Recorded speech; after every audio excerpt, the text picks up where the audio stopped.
बच्चों, कैसे हो आप सब। चलो आगे चलते हैं। अपन कर रहे थे क्वेश्चन नंबर 4 2.2 सॉरी। तो किसी खेल के मैदान में अपने पास दिया क्या है, क्वेश्चन है, किसी खेल के मैदान में वृत्ताकार पथ पर, ठीक है, मैदान का एक चक्कर पूरा करने में रमन को 18 मिनट लगते हैं। ठीक है, मान के चलो ऐसा कोई वृत्ताकार पथ है, इस पथ के इस तरीके से रमन चक्कर लगाता है। ये प्रारंभिक बिंदु मान के चलो यहां से, तो इसको कितने मिनट लग रहे हैं, 18 मिनट। उसके जब कर इसी प्रकार वृत्ताकार पथ पर अनुप्रिया 12 मिनट लगते हैं। अनुप्रिया को कितने मिनट लगाते हैं, 12 मिनट। तो वो भी ऐसे इसी रूट पर चक्कर लगाती है। अनुप्रिया को ये मान के चलो, रमन को तो मैंने आर लिख दिया, अनुप्रिया को तो मैंने ये 12 लिख के ए लिख दिया। ठीक है, तो अब माना कि दोनों एक ही स्थान से, ये एक ही स्थान से एक ही समय पर चलना प्रारंभ करते हैं। ठीक है, एक ही टाइम पर चल रहे हैं, तो एक ही दिशा में चलते हैं। मान के चलो मूवमेंट की डायरेक्शन ये है, ये दिशा है। ठीक है, तो बताइए कितने समय में पुनः दोनों प्रारंभिक स्थान पर मिलेंगे। तो क्वेश्चन लगभग समझ में आ गया होगा कि इस वृत्ताकार मैदान के चारों तरफ वृत्तीय पथ में चक्कर लगाया जा रहा है। एक जो रमन है वो 18 मिनट लगाता है एक चक्कर पूरा करने में, और जबकि अनुप्रिया 12 मिनट लगा रही है। तो वो बोल रहा है कि ऐसे ही चक्कर लगाते लगाते ये इसी प्रारंभिक स्थान पर दोनों एक साथ कब मिलने वाले हैं। ठीक है, तो अपने लिए वह समय ज्ञात करना है, जब वो कितने समय बाद, तो वह कम से कम समय जिसमें वो दोनों प्रारंभिक स्थान पर मिलेंगे। देखिए अपने क्या होगा, देखिए एक चक्कर लगाते लगाते क्या होगा कि ये बार बार मिलते रहेंगे इस स्थान पर। अगर ये अनलिमिटेड चक्कर लगा रहे हैं तो क्या पता नहीं कितनी बार मिलेंगे, लेकिन अपन को वह कम से कम समय लेना है जिसमें पहली बार मिलते हैं। तो ठीक है, देखिए कम से कम समय के लिए अपन क्या यूज करते हैं, एलसीएम। तो ठीक है, अपने पास क्या है, एक मैं लिख देता हूं, ये इसका सॉल्यूशन लिख रहा हूं कि चूंकि रमन एक चक्कर में समय लगाता है, वो लगा रहा है 18 मिनट। ठीक है, इसी प्रकार अनुप्रिया एक चक्कर में समय लगाती है 12 मिनट। तो अपन क्या करते हैं, दोनों को प्रारंभिक स्थान पर मिलने में जो समय लगेगा, पुनः दोनों को प्रारंभिक स्थान पर मिलने में लगा समय क्या होगा, 12 एवं 18 का एलसीएम। ठीक है, इसको मैंने बाहर इसकी इकाई मिनट लिख दी है। तो ठीक है, आते हैं। अच्छा, अब आगे बनाते हैं अपन। तो 12 के मैं अभाज्य गुणनखंड लिखता हूं, तो 2 गुना 2 गुना क्या आएगा, 3, मतलब 2 की घात 2 और 3 की घात 1।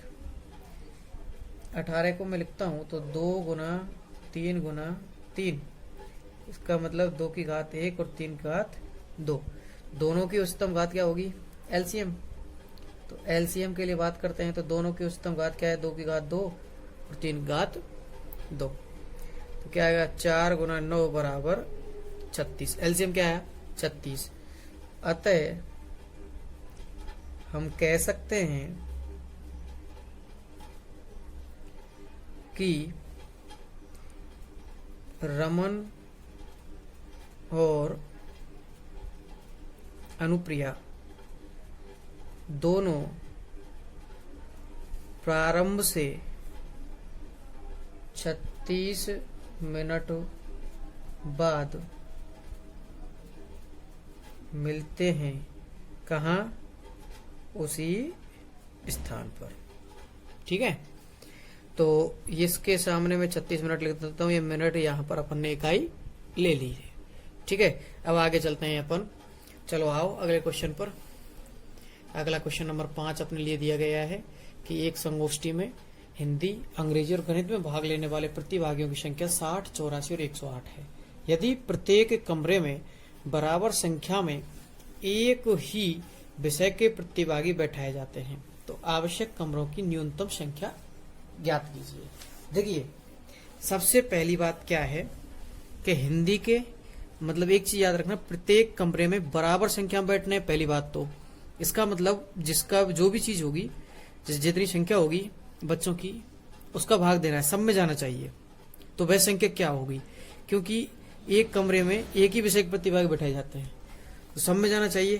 तो सब में जिसका भाग जाता है, अपन देखते हैं कि दी गई संख्याओं में अगर किसी का भाग जाता है तो वह क्या होता है, HCF। तो अपन क्या ज्ञात करते हैं, इनका HCF ज्ञात करते हैं। तो ठीक है, पहली बात कि अपन क्या देखते हैं, सॉल्यूशन की बात करते हैं। तो सॉल्यूशन में हिंदी के प्रतिभागी कितने हैं, 60। अंग्रेजी के प्रतिभागी कितने हैं,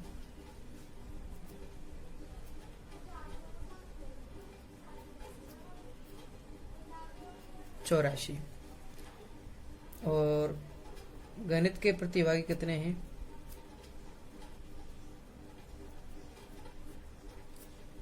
मतलब 108। अच्छा, इनका अपन को क्या निकालना है। पहली बात, अब मैं पहले भी इस चीज को एलसीएम एचसीएफ समझाते टाइम बोल चुका हूं और मैं पुनः उस चीज को रिपीट कर रहा हूं, ध्यान देना मेरी बातों पर। जो शब्द है वो क्या है, एचसीएफ क्या है, वह बड़ी से बड़ी संख्या जिसका दिए गई संख्याओं में भाग जाता है। लेकिन एलसीएम क्या है कि वह छोटी से छोटी संख्या जिसमें दी गई संख्याओं का भाग जाता है। ठीक है, तो इस चीज को याद रखना है अपन को। तो बड़ी से बड़ी संख्या जिसका दिए गई जो संख्या है उनमें भाग जाता हो। तो अपन क्या करेंगे, इनका आवाज गुणनखंड करते हैं। चलो आवाज गुणनखंड करते हैं। 60, 2 का भाग जा रहा है 30, 2 का जा रहा है 15, 3 का जा रहा है 5, 5 का जा रहा है 1, 84, 2 का भाग जा रहा है 42, 2 का भाग जा रहा है 21, 3 का भाग जा रहा है 7, 7 का भाग जा रहा है 1। अब 108 में देखते हैं आवाज गुणनखंड करके। 2 का भाग जा रहा है 54, 2 का भाग जा रहा है 27, 3 का भाग जा रहा है 9, 3 का भाग जा रहा है 3 और 1, 3 का भाग जाने पर। चलो लिखते हैं इनको। 60 बराबर 2 की घात 2, 3 की घात 1, 5 की घात 1। 84 बराबर 2 की घात 2, 3 की घात 1, 7 की घात 1। 108 बराबर 2 की घात 2, 3 की घात 3। ठीक है। अच्छा, अब बात करते हैं एचसीएफ के लिए। एचसीएफ वो होता है जो इनमें कॉमन आता है। एचसीएफ क्या होगा, कॉमन क्या होगा, निम्नतम घात। ठीक है, निम्नतम घात क्या होगी इनमें, देखिए ये क्या है, 2 की घात 2 है। ठीक है, 2 की घात 2 के लिए अब देखिए इनमें सब में 2 की घात 2 कॉमन आ रहा है, मैंने लिख दिया। अच्छा, 3 घात 1, 3 घात 1, 3 घात 3, तो इसका मतलब 3 की घात 1 भी कॉमन आ रहा है। 4 गुना 3, 4 तिया 12। इसका मतलब एक कमरे में कितने बच्चे बैठेंगे, 12। ठीक है, तो अब अपन के लिए कुल कमरों की कितनी संख्याओं की आवश्यकता है, इस चीज को जानने के लिए अपन क्या करेंगे। पहले 2 तरीके हैं, या तो टोटल प्रतिभागियों की संख्या में 12 का भाग दे तो कुल जोड़ के, ठीक है, तब भी वही आंसर आना है, और या अलग अलग करके भाग दोगे तो लास्ट में जोड़ना है। वो बात है। ठीक है, हिंदी के लिए कमरे तो प्रतिभागी कितने थे 60, एक में कितने 12, तो 5 कमरे की आवश्यकता है। अच्छा, और अंग्रेजी के लिए कमरे कितने चाहिए? अंग्रेजी के प्रतिभागियों के लिए जो कमरे चाहिए उनकी संख्या क्या होगी? उसके लिए अपन करते हैं 84/12 मतलब 7 रूम्स, ठीक है। अच्छा, फिर अपन गणित के लिए बात करते हैं। गणित के लिए कमरे, गणित के लिए जब कमरे की बात करते हैं तो 108/12 मतलब 9 रूम्स, ठीक है, 9 कमरे। अच्छा, अगर अपन अब देखिए इनको कर सकते हैं अपन कुल कमरों की आवश्यकता, ठीक है, कितनी हो जाएगी? 5 + 7 + 9, 9 7 16 और 5 21, कितने कमरे? 21 कमरे। अगर आप लोग ऐसा नहीं करना चाहें तो मैं इधर की साइड में रफ वर्क कर रहा हूं, थोड़ा सा देख लेना। आप क्या कर सकते हो, कुल प्रतिभागी कितने होंगे? 60 + 84 + 108, तो जोड़िए कितने हो जाएंगे? अपन जोड़ने लगे 8 4 12 2, अच्छा 10 10 20 और 6 26 262। अच्छा, कमरों की आवश्यकता क्या होगी? तो कमरों के लिए अपन क्या करेंगे? 262 में किसका भाग देंगे? 12, 52 होंगे ये, हाँ 52 होंगे, 252 में मैं भाग देता हूँ 12 का, तो 12 दूनी 24 और 1 बचा, तो 12 एकम 12, 21 कमरे। जिस तरीके से आपको सूटेबल हो आप उस तरीके से कर सकते हैं। धन्यवाद। इस तरीके से अपनी प्रश्नावली नंबर 2.2 कंप्लीट होती है। और मैं आप लोगों से कहना चाहूंगा कि साथ के साथ तो जैसे आपके पास जो भी टाइम बचता है उसमें पीछे वाला जरूर कवर करते हुए लेके आए, ठीक है, उसको रिवीजन जरूर कर लें, क्योंकि आपको कुछ भी छोड़ना नहीं है, ठीक है। आप लोगों से ये मेरी आस है।